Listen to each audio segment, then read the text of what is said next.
Subscribe for more. Full episodes released Wednesdays. And then I was given a couple messages. I was told, then more will be revealed to you when the time is right. And then I'm seeing the life review. And guess what? I remembered to ask this time, like, why am I only seeing the good? You want to know what he said? What? So I didn't see God. I heard God. Plain as Okay. day. He said, I'm showing you the good because that's what matters. Of course it is. That's what our focus should be on. And so then he gave me a message. And this message, I will say right now, if I would have had and remembered from the actual near-death experience and had that memory, I wouldn't have had the 2 years of hell, which would have been great, except knowing what I know now, that was showing me all of this philanthropy work that I know I'm supposed to do in the future. It was showing me the ick. And it's like I was handed this life Bible and the ending was written and I just have to go fill in all the pages in between. Like, I know I'm back here to do some big work. And I know the philanthropy is a huge part of it. And if I wouldn't have seen what I saw, I went through what I did. So it was like I had to like suffer that and go through that because this was the message. Love them where they're at. And I just thought, okay, that takes judgment away. Like, you can't change the way someone is. You can only change you. And I thought, wow, so much with that.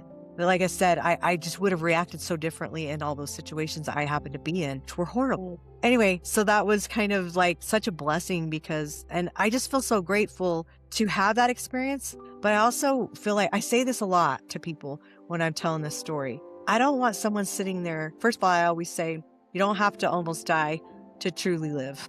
You don't.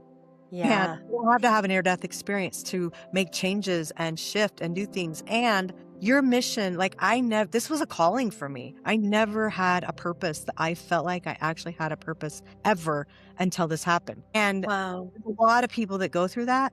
And this is what I would say to that, especially women, because we're really hard on ourselves. A woman might be listening to this thinking, yeah, you're right. I don't feel like I have a purpose. I'm just staying at home raising kids and I feel like I'm not getting anywhere in my life, whatever you're saying to yourself. What if your purpose that you don't think you have, what if your purpose is to be raising, or you are raising, the next president of the United States? How big did your purpose become?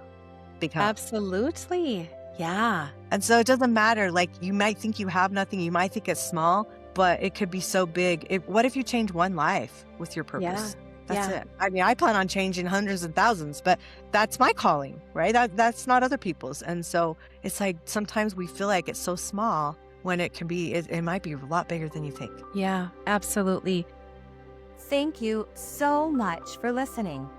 If you've enjoyed this podcast, would you please rate it, review it, like, or subscribe? You can find me on social media at watchyourwellness.com, Dr. Stephanie Wattier on Instagram, or Watch Your Wellness Chiropractic and Massage on Facebook. And I'm so curious where your next conversation will take you.